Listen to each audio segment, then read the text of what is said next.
Anda tahu kalau kita jalan-jalan ke taman kota, terus melihat patung tokoh sejarah atau pahlawan, itu kan selalu ada ekspektasi semacam kesucian yang mutlak gitu ya. Iya bener, semuanya serba putih bersih. Nah iya, terbuat dari pualam kokoh, tatapannya penuh kearifan, seolah-olah tanpa celah sama sekali. Ibaratnya sejarah itu mengemas mereka di dalam etalase kaca yang sangat rapi dan steril. Itu sebenarnya cara pandang yang sangat menenangkan buat kita. Maksud saya, kita secara alami kan suka banget mengkategorikan sesuatu dengan mudah. Hitam putih gitu ya. Betul, pahlawan di satu sisi, penjahat di sisi lain. Kita butuh narasi bahwa orang-orang yang mengubah dunia ini adalah manusia suci yang murni digerakkan oleh kebaikan. Tapi, nah, begitu Anda membuka buku karya Leighton Strachey yang luar biasa ini, Eminent Victorians, yang jadi fokus penelusuran mendalam kita kali ini, patung Puala Putih itu langsung retak berkeping-keping. Hancur lebur lebih tepatnya. Benar banget. Misi kita hari ini adalah menghancurkan mitos tersebut. Kita bakal membedah bagaimana dua tokoh paling ikonik dari era Victoria, yaitu Florence Nightingale yang sering dipanggil bidadari dengan lampu, dan Kardinal Manning yang sosoknya tampak begitu spiritual sebetulnya, punya realitas yang jauh lebih gelap. Sangat ambisius. Sangat ambisius, politis, dan punya tekad baja yang bahkan bisa dibilang agak menakutkan. Dan bagi Anda yang mendengarkan sesi ini, membongkar mitos ini bukan cuma buat sekedar nyari-nyari kesalahan sejarah ya.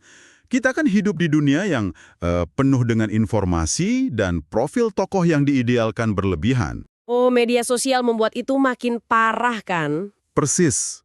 Memahami realitas di balik mitos kepahlawanan ini ngajarin kita soal anatomi perubahan.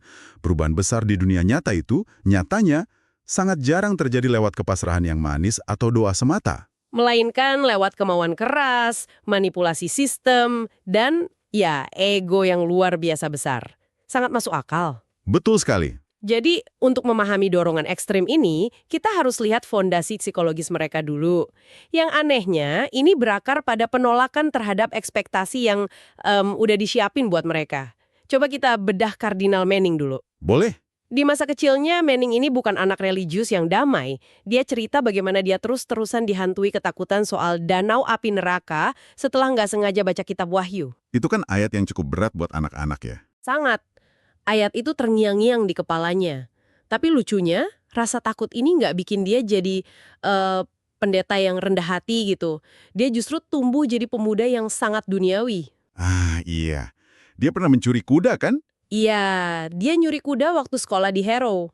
Terus pas di Oxford, dia ngebangun ambisi politik yang sangat agresif bareng tokoh-tokoh sekelas Gladstone. Karena Manning ini pada dasarnya memang lagi dipersiapkan buat ciri negarawan raksasa di Inggris. Dia punya semuanya, tampan, cerdas retorikanya, dan punya koneksi sosial kelas atas. Paket lengkap lah ibaratnya. Benar, dia ingin menguasai parlemen. Tapi, seluruh peta jalan hidupnya itu hancur dalam semalam karena satu alasan yang sangat pragmatis. Ayahnya tiba-tiba dinyatakan bangkrut. Wah, oke, mari kita bedah ini. Kalau dipikir-pikir, situasi ini tuh mirip banget sama seorang CEO startup yang super ambisius. Gimana tuh maksudnya? Ya, dia udah punya visi besar, mau mendominasi pasar, tapi tiba-tiba seluruh dana dari investor ditarik. Manning kan nggak bisa lagi berkarir di politik sekuler karena zaman itu masuk politik butuh dukungan finansial pribadi yang kuat. Ah, masuk akal. Nggak ada uang, nggak ada kursi parlemen. Tepat. Jadi dia terpaksa melakukan pivot secara ekstrim. Dia putar haluan ke satu-satunya sebut saja organisasi nirlaba, raksasa yang bisa nampung skala ambisinya, yaitu gereja. Analogi CEO itu brilian sih. Dan dia benar-benar bawa pola pikir manajerial itu bersamanya. Manning itu nggak pernah melihat peran rohaniwan cuma sebagai pendeta desa yang baca khutbah atau ngurusin orang sakit. Dia lihatnya sebagai tangga karir ya. Bagi dia, gereja itu arena kekuasaan birokrasi. Ada satu cerita yang sangat mendeskripsikan karakternya waktu dia baru diangkat jadi Archdeacon di Chichester. Dia mau merenovasi gereja dan memindahkan bangku-bangku jemaah. Tunggu, memindahkan bangku buat apa? Untuk menciptakan struktur hierarki yang lebih pas sama visinya. Tapi dia tahu, kalau dia lakuin itu terang-terangan, dia bakal dituduh terlalu radikal atau dituduh pro-Roma. karena waktu itu sentimen anti-Katolik lagi tinggi-tingginya ya. Terus apa yang dia lakuin? Dia mindahin bangku-bangku itu secara diam-diam. Sedikit demi sedikit digeser beberapa inci setiap minggunya selama berbulan-bulan. Astaga, memanipulasi tata letak ruangan secara rahasia biar nggak ada yang sadar kalau kekuatan lagi bergeser. Itu manipulasi yang sangat-sangat halus dan penuh perhitungan. Sangat politis. Nah, kalau Manning terdorong oleh kebangkrutan ayahnya, Florence Nightingale ini justru tercekik oleh kemewahan. Dia lahir di keluarga elit, punya rumah super mewah di Derbyshire dan Mayfair. Kehidupan kelas atas era Victoria. Bener, dan masyarakat saat itu udah punya cetak biru spesifik buat wanita. Kayak dia bergaul, menari, tampil cantik, dan akhirnya ya nikah sama pria mapan. Coba Anda bayangkan tekanan psikologis yang dia rasakan. Florence itu punya kapasitas intelektual dan energi setara jenderal militer. Tapi dia dikurung dalam rutinitas minum teh dan pesta dansa, iya? Betul. Dan waktu dia mulai berani ngomong soal ketertarikannya pada keperawatan, wah keluarganya histeris. Kita harus paham konteks sejarahnya di sini. Bahwa perawat saat itu bukan profesi mulia kan? Jauh dari mulia. Menjadi perawat di era Victoria itu bukan profesi medis yang dihormati. Citranya itu wanita tua, sering mabuk jin, kasar, dan tingkat kebersihannya itu setara sama pembantu dapur tingkat paling bawah. Jadi buat keluarga bangsawan itu sama memalukannya kayak anak perempuan mereka tiba-tiba bilang mau jadi pemulung gitu. Tepat. Florence sana pun derita secara batin. Dia nulis di buku hariannya betapa dia ngerasa berdosa kalau dia tertawa atau bersenang-senang. Dia sampai nolak lamaran pria idaman juga kan? Iya. Seorang pemuda brilian yang sebenarnya dia cintai. Kenapa? Karena dia sadar kalau dia masuk ke pernikahan yang nyaman itu, dia bakal terkunci selamanya di peran sosial tersebut. Itu bakal ngebunuh tujuan utamanya. Saya harus jujur nih. Dengar cerita ini bikin saya agak skeptis. Skeptis bagaimana? Apakah dorongan Florence ini murni karena panggilan ilahi buat melayani umat manusia? Atau jangan-jangan ini cuma semacam pemberontakan yang obsesif terhadap keluarganya? Kayak dia cuma mau ngehancurin sangkar emasnya pakai cara apa aja? Nah, yang paling menarik di sini adalah pencampuran keduanya. Ada altruisme, tapi ada juga kebencian terhadap sistem. Bukti paling nyata dari energi pemberontakan ini justru datang dari ibunya sendiri. Ibunya bilang apa? Ibunya pernah ngomong sambil nangis kebingungan. Dia bilang, kita ini bebek yang telah menetaskan seekor angsa liar. Wow, mereka merasa melahirkan sesuatu yang aneh. Iya, keluarga Nightingale ngerasa mereka menetaskan sesuatu yang tak terkendali. Padahal, kalau kita lihat rekam jejak Florence nanti, mereka tuh bukan menetaskan angsa liar. Mereka telah menetaskan seekor elang pemangsa. Seekor elang pemangsa, saya suka istilah itu. Dan untuk berubah dari bebek jadi elang, mereka butuh medan pertempuran. Pastinya. Disinilah dinamikanya jadi makin gelap. Mereka berdua menolak ekspektasi awal, menemukan arena baru, lalu mulai menggunakan aturan, teologi, dan institusi sebagai senjata buat dapat kendali absolut. Mari kita lihat gimana Manning menaklukkan institusi agama. Oke, ini bermula dari kekacauan gerakan Oxford kan? Kaum Trektarian. Ya, gerakan Oxford. Ini sekelompok intelektual di gereja Inggris yang mencoba mencari fondasi otoritas absolut dengan mengartikan tradisi Kristen secara harfiah. Pemimpin utamanya John Henry Newman, ya? Betul. Newman ini sangat terobsesi sama pencarian kebenaran mistis. Karakteristiknya itu sangat spiritual dan sejujurnya hampir naif. Naif adalah kata yang pas banget. Maksud saya baca soal esai Newman yang terkenal, Track Noise 90. Dia menghabiskan waktu berdebat panjang lebar soal kenapa tokoh Alkitab, Abraham, punya pelayan yang jumlahnya tepat 318 orang. Dan kesimpulannya apa coba? Argumen Newman adalah angka 318 itu, kalau diterjemahkan ke sandi huruf Yunani, bakal ngebentuk nama Yesus dan simbol salib. Maksud saya, dia sampai sebegitunya. Dia juga sangat terpukau waktu ngelihat darah Santo Januarius yang mencair secara ajaib di Napoli. Dia pemburu keajaiban. Tapi Manning kan mencari sesuatu yang jauh lebih konkret dari sekedar darah yang mencair. Jelas, Manning mencari kepastian hukum dan kekuasaan absolut, dan momen kehancuran Manning di dalam gereja Inggris terjadi lewat insiden yang disebut kasus Gorham. Oh, yang soal teologi baptisan itu? Iya, coba bayangkan ini.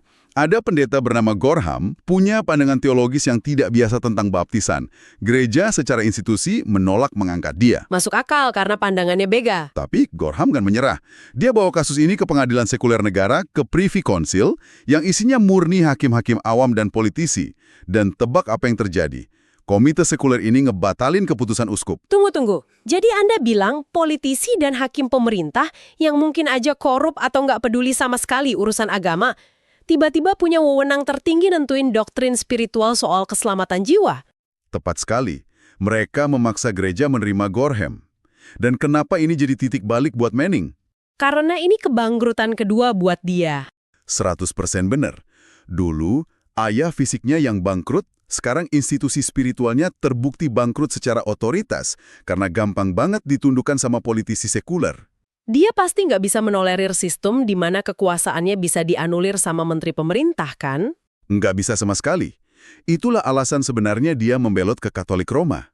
Di sana, kekuasaan paus itu absolut. Nggak ada komite sekuler manapun yang bisa intervensi. Dan dengan pindah ke Roma, dia bawa ambisi CEO-nya itu ke dalam struktur korporasi tertua di dunia. Tapi yang ironis, saingan utama dia di Katolik Inggris justru teman lamanya sendiri, si pemburu keajaiban tadi, John Henry Newman. Ini benar-benar pertarungan antara elang dan merpati. Dan sang elang, Manning, nggak main-main. Dia bahkan menyingkirkan Uskup Agung Errington yang sebenarnya pewaris sah posisi tertinggi di Inggris lewat diplomasi bayangan di Vatikan. Lewat sekutunya yang bernama Monsignor Talbot itu kan? Iya, Talbot ini bukan teolog hebat. Dia itu politisi tulen yang tinggal di Roma. Dia tahu persis kapan, di mana, dan bagaimana ngebisikin intrik ke telinga Paus Pius IX.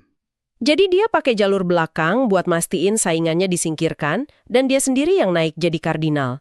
Terus begitu dia berkuasa, dia mulai menganiaya Newman secara sistematis.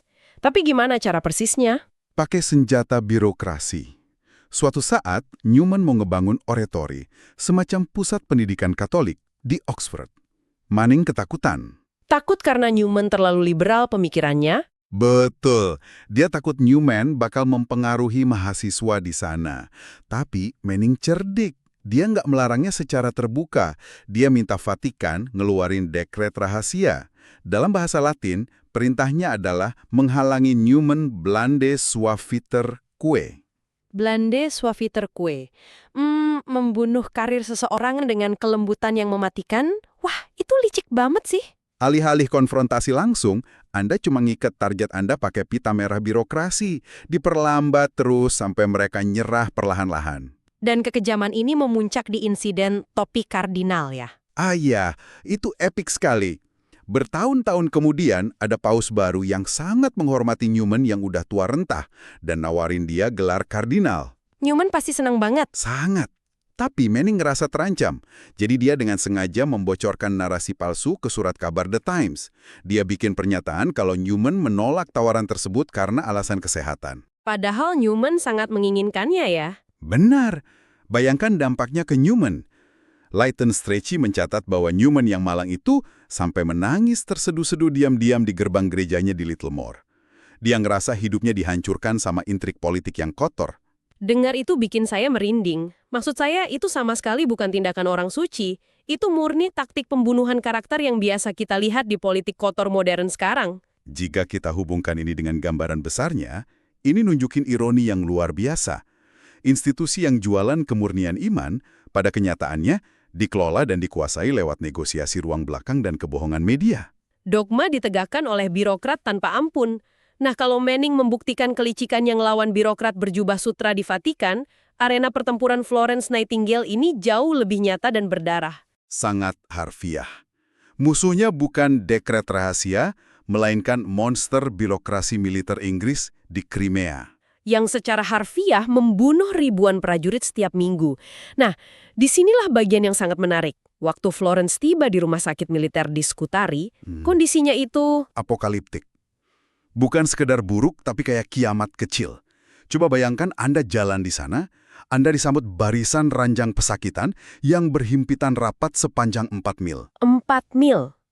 Itu sekitar 6,5 kilometer ranjang berjejer. Tanpa ada ruang buat lewat, lantai kayunya membusuk, Dan tepat di bawah lantai itu ada saluran pembuangan kotoran terbuka yang ngeluarin gas beracun. Dan saya ingat baca data, mengejutkan ini, fasilitas pencucian rumah sakit yang segede itu, awalnya cuma bisa mencuci 7 helai kemeja pakai air dingin.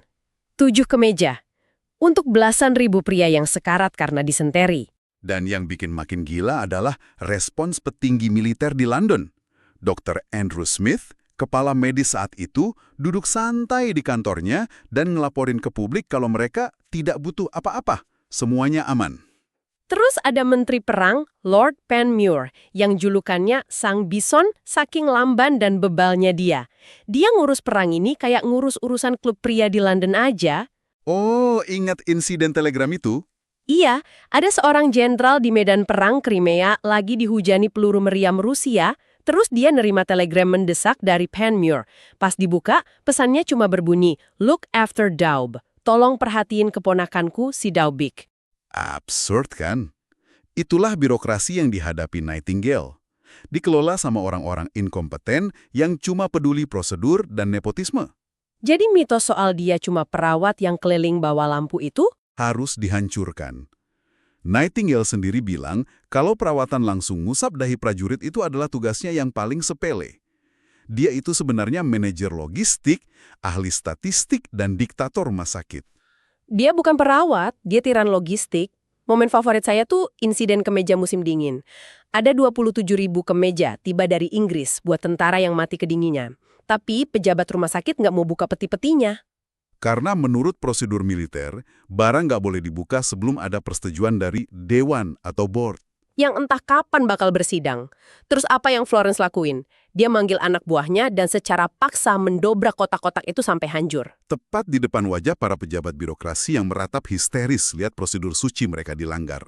Tindakan yang sepenuhnya ilegal, tapi mutlak diperlukan. Dia juga sadar dana pemerintah terlalu lambat kan? Ya makanya, dia ngambil alih dana donasi dari surat kabar The Times.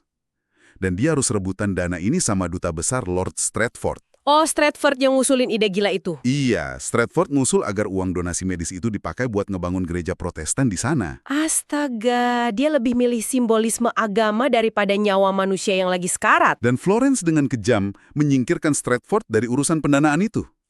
Tapi konfrontasi puncaknya itu sama Dr. Hall, kepala inspektor medis di Crimea. Dr. Hall ini benci banget sama Florence karena ketidakmampuannya ditelanjangi terus ya. Betul. Dr. Hall nyoba pakai taktik parang ke Florence. Dia memotong jalur suplai logistik. Dia ngentiin jatah makanan buat Florence dan tim perawatnya. Tujuannya biar mereka kelaparan dan pulang ke Inggris. Tapi Dr. Hall salah pilih lawan. Jelas, Nightingale udah antisipasi langkah ini. Dia diam-diam udah beli suplai makanan sendiri pakai dana pribadinya.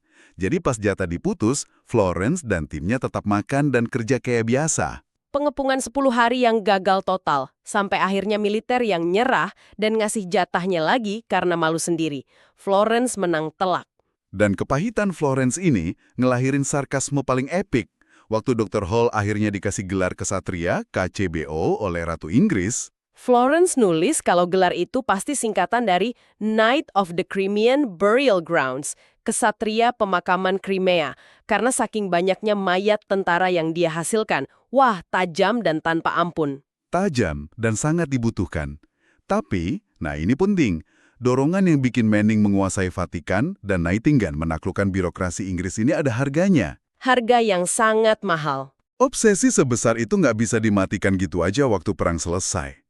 Saat mereka menua, api yang ngebakar birokrasi itu mulai ngebakar orang-orang di sekitar mereka. Dan ngebakar kedamaian mereka sendiri juga. Mari kita lihat kondisi Florence pasca Crimea. Dia pulang sebagai pahlawan nasional, tapi kesehatannya hancur lebur karena kelelahan ekstrim. Dokter sampai bilang dia bakal mati kalau nggak istirahat. Tapi dia nggak peduli. Dia ngurung diri di tempat tidur selama puluhan tahun, dan terus bekerja siang malam. Dari ranjangnya, dia ngancam menteri-menteri pemerintah. Dia ngancam Sang Bison, Lord Panmure. Bakal mempublikasikan semua aib militer kalau komisi kerajaan untuk reformasi nggak segera dibentuk. Dan karena dia nggak bisa keluar rumah, dia pakai orang lain sebagai perpanjangan tangannya kan? Terutama Sidney Herbert.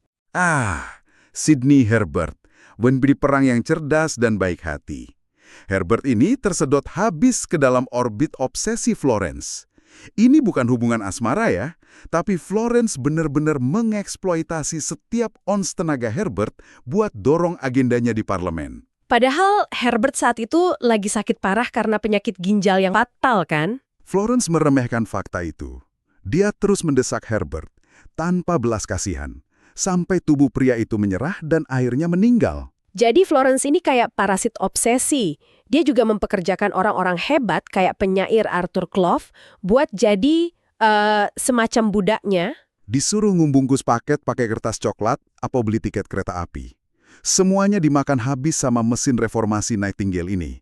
Karena dia yakin misinya itu absolut. Paralel banget sama Kardinal Manning di usia tuanya. Di usia 80-an, Manning yang udah menguasai gereja Katolik Inggris tiba-tiba turun ke jalan dalam pemogokan buruh pelabuhan London tahun 1889. Dia jadi yang disebut radikal mosaik, ngebela pekerja dari keserakahan perusahaan. Di mata publik, dia pahlawan rakyat sejati. Terdengar kayak akhir yang mulia ya, berpihak pada orang miskin. Secara publik iya, tapi ini memunculkan pertanyaan penting soal psikologisnya. Di malam hari, ceritanya beda total. Saat dia duduk sendirian di depan perapian di istananya, dia menderita krisis eksistensial yang parah. Gimana tuh?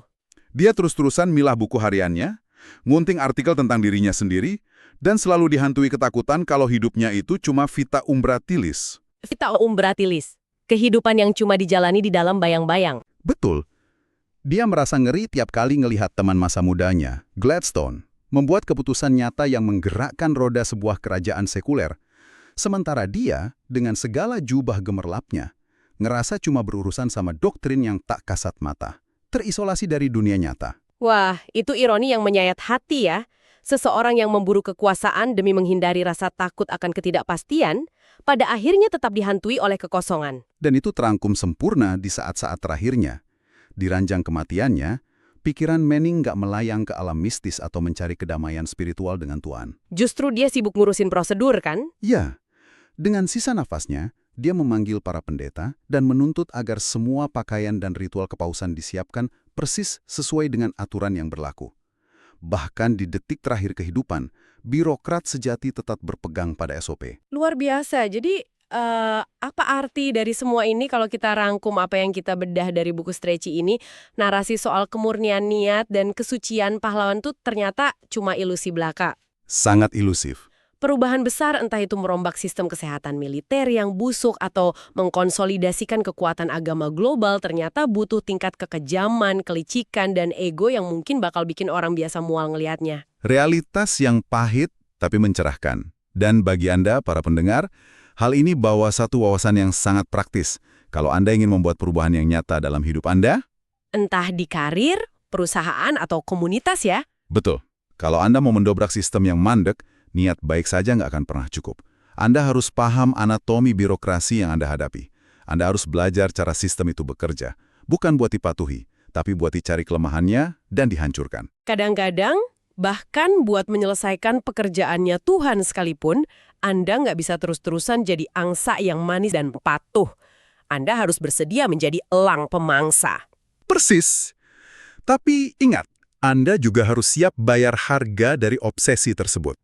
Karena seperti yang kita pelajari dari Nightingale dan Manning, dorongan yang memampukan Anda ngancurin rintangan terbesar di dunia seringkali adalah kekuatan yang sama yang nggak akan pernah ngebiarin Anda beristirahat dengan tenang. Sesuatu yang benar-benar layak buat dipikirkan. Dan ini bawa saya balik lagi ke analogi patung pualam putih di awal percakapan kita tadi.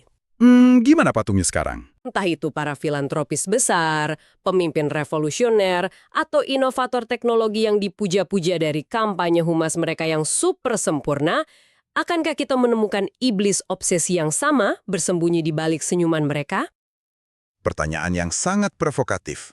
Apakah sejarah umat manusia pada akhirnya memang gak pernah digerakkan oleh para malaikat yang berbelas kasih, melainkan oleh manusia-manusia keras kepala yang menolak buat tunduk pada kewarasan dunia di sekelilingnya?